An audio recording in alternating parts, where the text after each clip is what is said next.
आवाज जोर से बोलो। भाई हमारे जीवन में जो करके गया है, अपने मुंह से उसका बयान नहीं कर सकते, क्योंकि वो हमारा दाहिना हाथ था और हमारा एक हाथ कर गया। ये भी हमारी सबसे बड़ी शत्रु वो भाई, इसके लिए हम दिन और रात नहीं दे सकते। वो हमारे साथ हमारा सब कुछ था, लेकिन परमेश्वर जहाँ पे है प्रभु, उसे शांति। प्रभु तू अपनी जगह तू उसको बुलाया प्रभु, तो उसे शांति और समाधान देना प्रभु। और तो उसके लिए हम लोगों के लिए वो खुशियाँ लेके आए प्रभु। यही हमारी दुआ है प्रभु। हालेलुया। परमेश्वर का पवित्र नाम का महिमा हो। हमने गवाहियों को सुने, गवाहियों को सुनते समय ब्रदर प्रजापति मुझे पहली बार जब मुलाकात हुआ था, उनका सबसे पहला मुलाकात ब्रदर जगरे के घर पर हुआ था, और उसके बाद उनसे मेरी बातचीत हुआ तो मैं उनसे व्यक्तिगत रीति से सवाल पूछा कि आप प्रभु के पास कैसे आए। एक इंसान को परमेश्वर से लगाव अचानक कैसा हुआ, क्योंकि दुनिया में कितने तो लोगों को देखते हैं,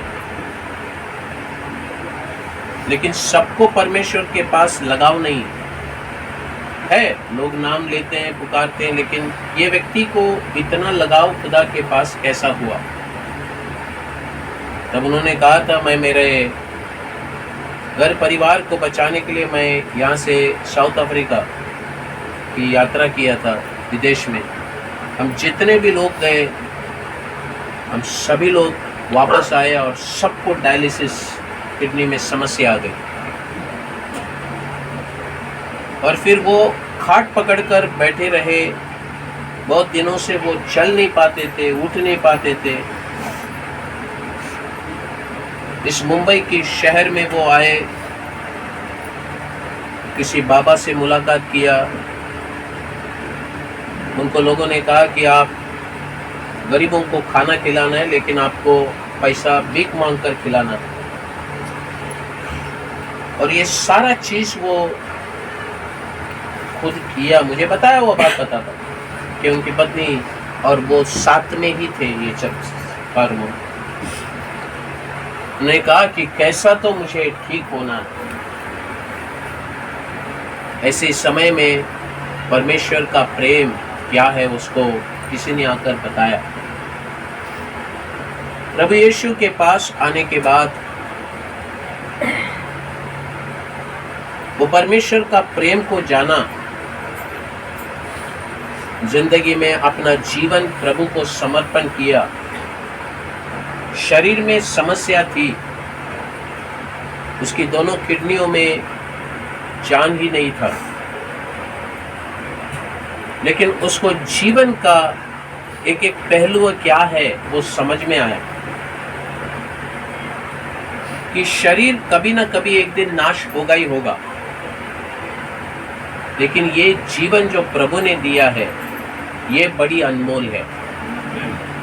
ये जीवन को उन्होंने समर्पण किया खुदा को, और परमेश्वर को समर्पण करने के बाद बपतिस्मा लिया, प्रार्थना में बढ़े। परमेश्वर उसका जीवन में शरीर में इतनी कष्ट, इतना परेशानी, एक एक बार डायलिसिस करके आते तो फोन करते तो उसके फोन में आवाज ही नहीं आता, जान ही नहीं होता। कहता था कि मेरे पास बात करने की ताकत नहीं है, प्रार्थना कीजिए। उसकी आवाज सुनता तो मेरा दिल टूट जाता कि डायलिसिस इतनी दर्दनाक एक प्रोसीजर है। तो ये सारी चीजें ये चलती समय, ये डायलिसिस होने का दूसरा दिन डायलिसिस का दिन बड़ी मुश्किल होती थी और दूसरा दिन फिर जाकर लोगों के पास प्रभु यीशु मसीह के बारे में बोलता। इसी में मुझे समझ में आता कि ये व्यक्ति के दिल के अंदर परमेश्वर का प्यार कितना है। कि हर एक व्यक्तियों को जाकर परमेश्वर के बारे में बोला। वो जब साठे नगर में थे तो साठे नगर में लोगों के पास यीशु के बारे में बताए। अनेकों को प्रार्थना मीटिंग में बुलाते थे, आओ प्रार्थना करेंगे।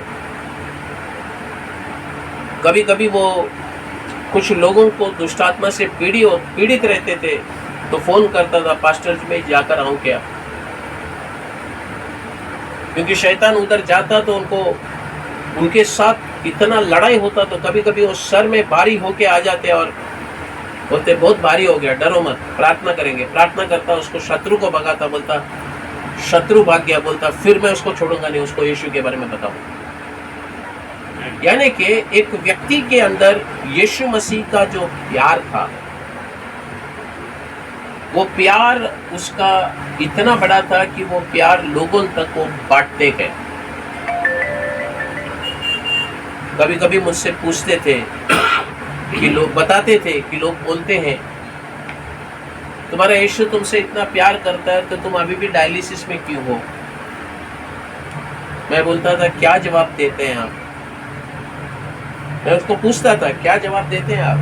वो कहता था शरीर तो जाने वाला ही है एक दिन, लेकिन मेरी आत्मा और प्राण को प्रभु ने बचाया है। मुझे सुनने वाले परमेश्वर के लोगों, मसीही जीवन में जब एक व्यक्ति प्रभु यीशु मसीह के पास आता है, एक इंसान को इतनी समस्या होने के बावजूद प्रभु यीशु के साथ इतना लगाव क्यों है? ऐसा क्या है एक इंसान के जीवन में कि वो यीशु के साथ इतना लगाव में रहना है? इतना दूर लोगों को जाकर यीशु के बारे में बोलना है। इसका पीछे एक रहस्य बात है। परमेश्वर का वचन हमें पहला थिस्सलुनीकियों का पुस्तक 4 अध्याय 13 से लेकर 18वां वचन तक हमें बताता है। द बुक ऑफ फर्स्ट थिस्सलुनियंस उसका 4 अध्याय 13 से लेकर 18 तक मैं आपके बीच में पढ़कर सुनाना चाहता हूँ।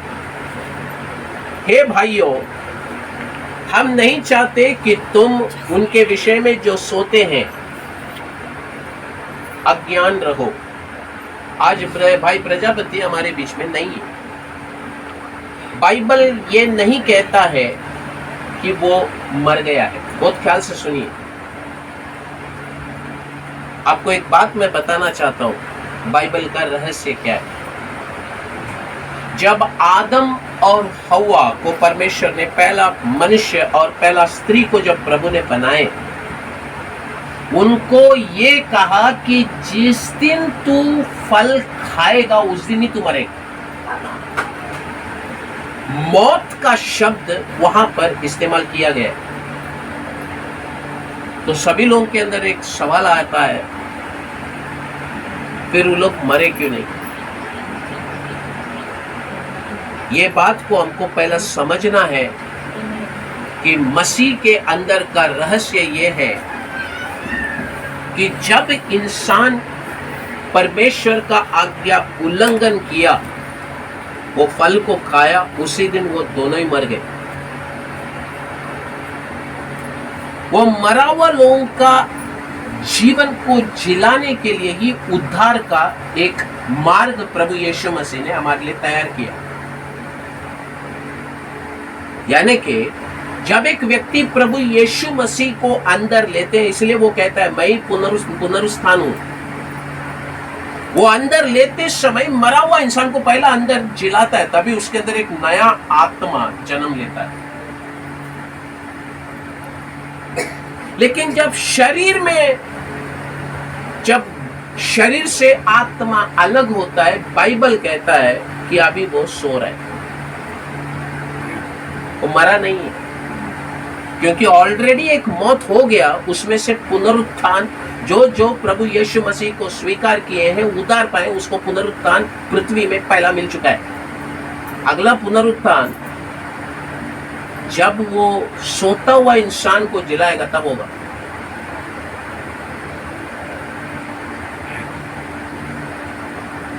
यहां पर बाइबल कहता है कि वो सोया है, वो मरा नहीं है अभी तक।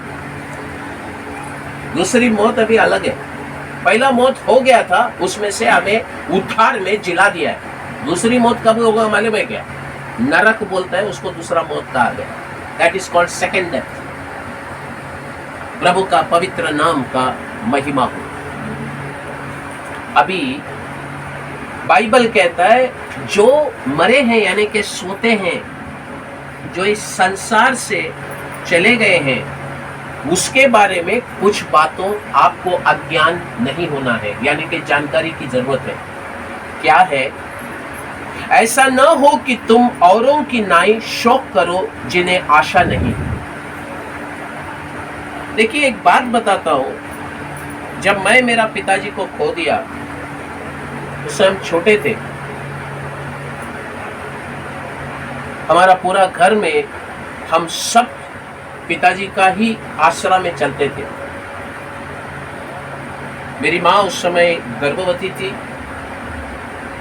5 दिन के बाद मेरी बहन को जन्म दिया। परिस्थिति बड़ा गंभीर था कि ऐसे समय में एक पति का गुजरना, उस समय मेरी माँ की उम्र 36 साल थी। वो उम्र में हम छोटे थे, 6 साल 7 साल के बच्चे।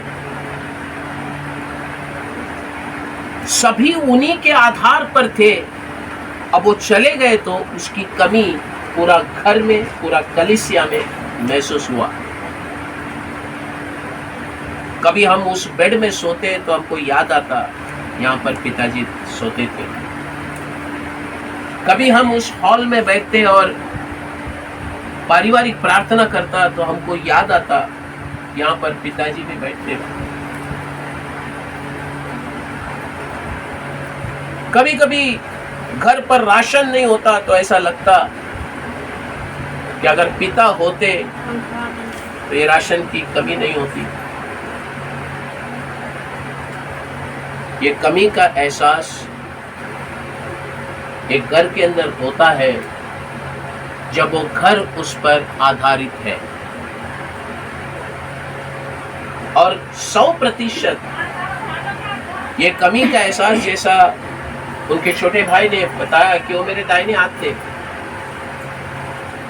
अब हाथ ही नहीं रहा, ये उनका शब्द है। अगर उनकी पत्नी से पूछेंगे तो जीवन का एक हिस्सा ही खत्म हो गया बोलेंगे। बच्चों को कहेंगे तो हमें हमारा पिता हम खो दे हैं। जो आसरा उन पर रखा था, अब उसकी कमी का एहसास इस घर में होगा। ये सच्चाई है, ये कड़वा सच है, और ये कड़वा सच को कोई भी छुपा नहीं सकता। हम लोग जो उससे मुलाकात करते थे, उसके साथ बैठते थे, प्रार्थना करते थे, हमें भी उसकी कमी की एहसास होगी।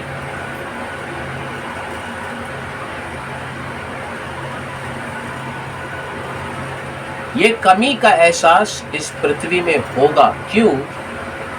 क्योंकि जिस शरीर में वो रहते थे, अब वो शरीर यहाँ नहीं है, वो शरीर मिट्टी में मिल चुका है। फिर बाइबल क्या कहता है? आप उनके आसरा में थे।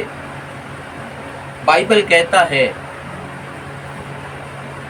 कि अभी भी कुछ खराब नहीं हुआ है, आपको फिर एक आशा प्रभु देते हैं।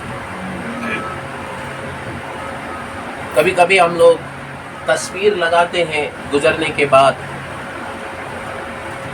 और फिर जब भी तस्वीर को देखते हैं तो बोलते हैं अब हम मिल ही नहीं सकते, ये इंसान हमारे बीच में थे, अब हम कभी नहीं देख सकते। लेकिन बाइबल कहता है कि तुम्हारे लिए वो व्यक्ति को देखने का एक आशा फिर एक बार है। जो व्यक्ति हमारे साथ दिन गुजारे, समय गुजारे, उसको आप फिर देखने वाले हैं। क्योंकि इस दुनिया में रहते एक समय में एक इंसान को ये शरीर में रहना जरूरी है। बाइबल कहता है जब तक ये घर, ये हमारा आत्मा का घर है, ये घर जब तक गिरता नहीं है तब तक दूसरा घर मिलेगा नहीं। ये घर से जब ये आत्मा निकलती है, ये घर गिर जाता है, जिसको हम मौत कहते हैं। लेकिन यहां से निकला तो उसके लिए और एक घर है। हालेलुया। और फिर वो घर पर उसे परमेश्वर लेकर जाते, विश्राम का जगह है वो। हम लोग एक इंसान की मौत होने के बाद आत्मा का शांति के लिए प्रार्थना नहीं करते। क्यों? क्योंकि वो अब शांति का जगह में है। इसलिए कोई भी ऐसा प्रार्थना नहीं करे कि भाई प्रदीप प्रजापति का आत्मा को प्रभु शांति दे। वो भटकता नहीं है, वो आत्मा किसी के बीच में भटक नहीं रहा है। वो अब्राहम की गोद बोलता हुआ शांति का जगह में पहुंच गया है। आमीन। ये बातों को समझना, क्योंकि क्या होता है जब इंसान गुजरता है, गुजरने के बाद 3 दिन या तीसरा दिन या पता नहीं तीसरा दिन या 7वां दिन या 11 पता नहीं, उस समय जाके उनकी कब्रिस्तान में लोग फूल डालते हैं। और मैं बहुत बार देखा हूं उधर जाकर इनकी आत्मा को प्रभु शांति देवे प्रार्थना करते हैं। बाइबल वो नहीं सिखाता है। बाइबल सिखाता है कि उसने जो यहाँ पर कष्ट उठाया वो कष्ट का दिन खत्म हो गया है। अब उसको शांति का जगह मिल चुका है। वो हमारे बीच में भटक नहीं रहे हैं, वो सही जगह में पहुंचे हैं। अब प्रभु हमें बोलते हैं कि तुम शोक मत करो। शोक करने वाला क्यों शोक करता है? हमारे दिल में दुख है, वेदना है, वो हमारे बीच में नहीं है। ये है, ये वेदना का दिन थोड़ा दिन के लिए है। लेकिन कुछ लोगों का शोक ऐसा होता है कि वो जिंदगी भर शोक करते ही रहते हैं। बाइबल कहता है वैसा नहीं होना है। बाइबल कहता है कि तुम औरों की नाई शोक मत करो, क्योंकि उनको आशा नहीं है। वो इसलिए शोक करते हैं, अभी मैं इसको जिंदगी में कभी देखेगा ही नहीं, इनको मिलेगा ही नहीं, वो खत्म हो गए, चले गए। तुम औरों की नाई शोक मत करो। बाइबल कहता है क्योंकि यदि हम प्रतीति करते हैं, यानी कि आशा करते हैं कि यीशु मरा और जी भी उठा, तो वैसा ही परमेश्वर उन्हें भी जो यीशु में सो गए हैं उसी के साथ ले आएगा। आमीन। प्रभु को स्तुति हो। क्योंकि हम प्रभु के वचन के अनुसार तुमसे यह कहते हैं कि हम जो जीवित है और प्रभु के आने तक बचे रहेंगे, तो सोए हुओं से भी कभी आगे न बढ़ेंगे, क्योंकि प्रभु आप ही स्वर्ग से उतरेगा। उस समय ललकार और प्रधान दूत का शब्द सुनाई देगा और परमेश्वर की तुरी फूकी जाएगी। जो मसीह में मरे हैं वे पहले जी उठेंगे। बाइबल कहता है तब हम जो जीवित है बचे रहेंगे, उनके साथ बादलों पर उठा लिया जाएंगे कि हवा में प्रभु से मिले, और इस रीति से हम सदा प्रभु के साथ रहेंगे। बाइबल कहता है इन्हीं बातों से एक दूसरे को शांति दिया करो। आज हमें शांति के लिए एक कारण है। आज मैं इस घर के लोग और जितने भी उनके साथ दुख में शामिल है, आपको यही सांत्वना देता हूं और यही शांति का शब्द सुनाता हूं कि जो दौड़ उन्होंने पूरा किया है और जितने लोगों को उन्होंने एक मार्ग बताकर दिया है कि मैं भी दौड़ रहा हूं, आप भी दौड़िए, उसी दौड़ को हम भी पूरा करें। क्यों? क्योंकि हम सभी लोगों को एक आशा है कि हम उस भाई को फिर मुलाकात करेंगे। यही प्रभु यीशु में आशा है। इंसान के लिए एक ही बार जिंदगी है, एक ही बार मौत है। उसके बाद परमेश्वर के सामने उसको खड़ा रहना है। थोड़ी दिन की जिंदगी है भैया, थोड़ी दिन की जिंदगी है। कितने दिन हम जिएंगे इसका गारंटी कुछ नहीं है। ये पंखे को गारंटी है, बनाने वाले ने गारंटी दिया, हमें बनाने वाले ने गारंटी नहीं दिया। जितना दिन हमारे अंदर जान है, एक एक पल, एक एक समय बहुत बुद्धिपूर्वक खुदा के लिए बिताएंगे। और जब हम सच्चाई में प्रभु के लिए वो समय बिताते हैं, उसका प्रतिफल यही है कि हम जहां परमेश्वर है वहां हम भी जाएंगे। आमीन। परमेश्वर इन वचनों के द्वारा इस घर में हर एक व्यक्तियों को सांत्वना देते हैं। हमारी मन में ये ना हो, कभी ये मत बोलिए गलती से भी, अब ब्रदर प्रजापति यहाँ है क्या, वहाँ है क्या। हाँ, ब्रदर प्रजापति आज हमारे बीच में नहीं है, लेकिन वो परमेश्वर के साथ है। आमीन। हम सभी लोगों के लिए यही आशा है कि अगर हम परमेश्वर के लिए जिएंगे, हम भी एक दिन प्रभु के साथ रहेंगे। आज इस दोपहर के समय में आपके जीवन में इसी विषय पर हम ध्यान देवे, परमेश्वर के लिए अपनी जीवन देवे। क्योंकि मौत जब एक इंसान को आता है, सब कुछ इंसान को छोड़कर जाना है। ये दुनिया में उन्होंने एक घर बनाए, घर को छोड़कर जाना पड़ा। उनका कपड़ा यहीं पर है, उनका आधार कार्ड यहीं पर है, उनका सारा सर्टिफिकेट यहां पर है। फिर गया क्या? साथ में क्या लेके गया हो?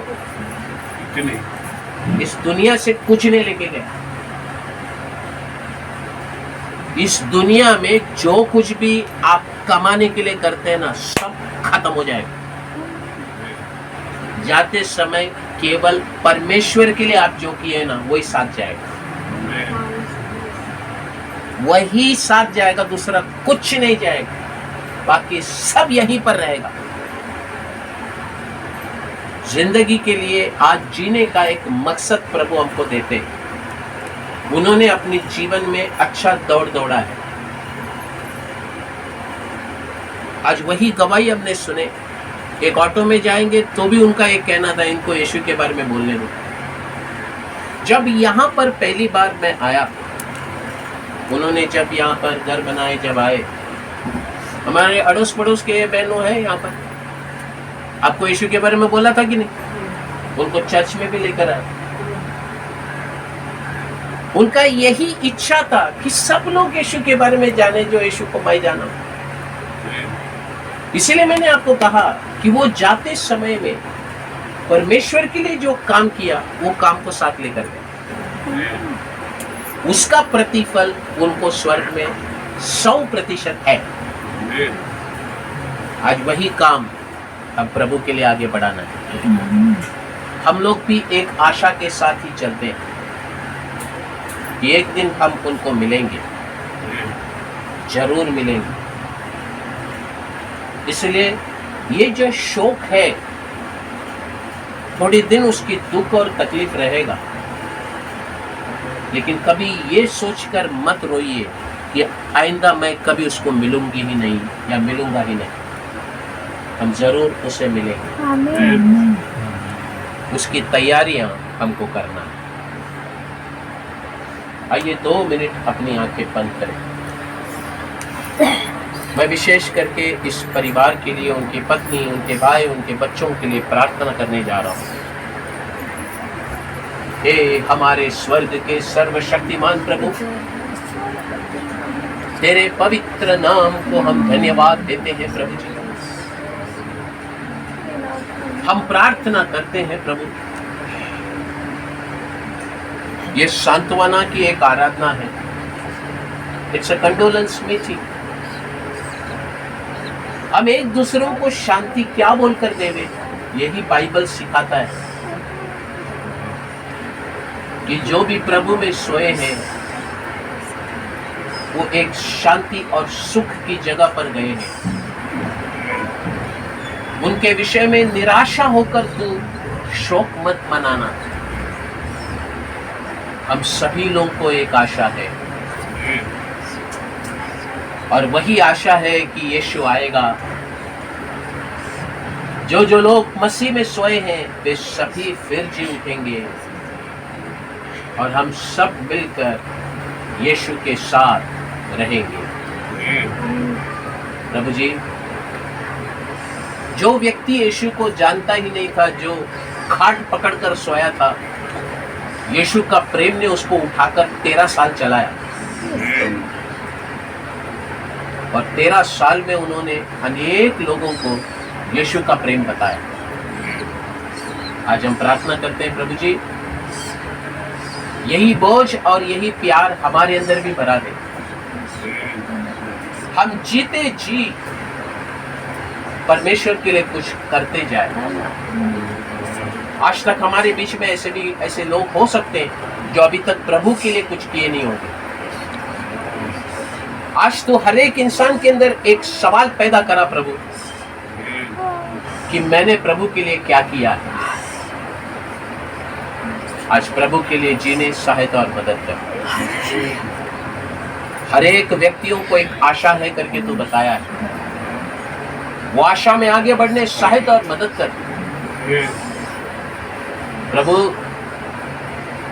प्रिय बहन के लिए हम प्रार्थना करते हैं, आज उनकी जीवन में वो कमी का एहसास जीवन भर होगी। वो जगह को कोई पूरा कर ही नहीं सकता। उनके बच्चों को उस कमी की एहसास होगी, उनके माता पिता को अपने बच्चे की कमी के एहसास होगा, उनके भाई को उस कमी का एहसास होगा, उनके बंधु मित्रों को उस कमी का एहसास होगा। लेकिन प्रभु जी, हम प्रार्थना करते हैं, पवित्र आत्मा तो उत्तम सांत्वना देने वाला परमेश्वर है। इसीलिए तूने कहा, मैं मेरा शांति तुम्हें देते जाता हूं, दुनिया देने वाली शांति नहीं। शांति और समाधान इस परिवार में बने रहे। तेरी कृपा और तेरी दया हम हर एक ऊपर रहे करके हम प्रार्थना करते हैं। सारा आदर महिमा हम केवल तुझको देते हैं प्रभु जी। तेरे आगमन के लिए हम सबको तैयार कर परमेश्वर, कि तेरे आगमन में हम कोई भी छोड़ा न जाए। ऐसे हमारी प्रेम करने वाले लोग जो हमसे चले गए हैं, हमें उससे मुलाकात करने के लिए हमें तैयार कर प्रभु। आशीषित कर, कृपा कर, दया कर। आज हम सभी लोगों को एक संदेश तू देता है, ये दुनिया में तू आया है तो मौत का सामना भले तू पसंद करे या ना करे, तुम्हें करना ही है। लेकिन जब तुम मौत का सामना करते हो, शरीर सो जाता है, फिर एक पुनरुत्थान की तैयारी होती है। उसके लिए हमें योग्य बना प्रभु। आदर महिमा तुझको देते हैं। प्रार्थना प्रभु यीशु मसीहा के सामर्थ्य नाम से मांगते हैं, सुनो और ग्रहण कीजिए, और सब मिलकर आमीन कहेंगे। आमीन। प्रभु आप सबको आशीष करे। आए हुए सभी लोगों को यीशु के नाम से धन्यवाद देते हैं कि आप अपने बहुमूल्य समय को निकालकर इस परिवार को सांत्वना देने आए हैं। मैं दिल की गहराई से हर एक परिवारों से धन्यवाद कहना चाहता हूँ। जितनी हो सके इस परिवार को आपकी सांत्वना की ज़रूरत है। यही बोलकर शांति देवे कि हम निराश में नहीं, एक आशा से भरे हुए लोग हैं। प्रभु आप सबको आशीष करें। धन्यवाद।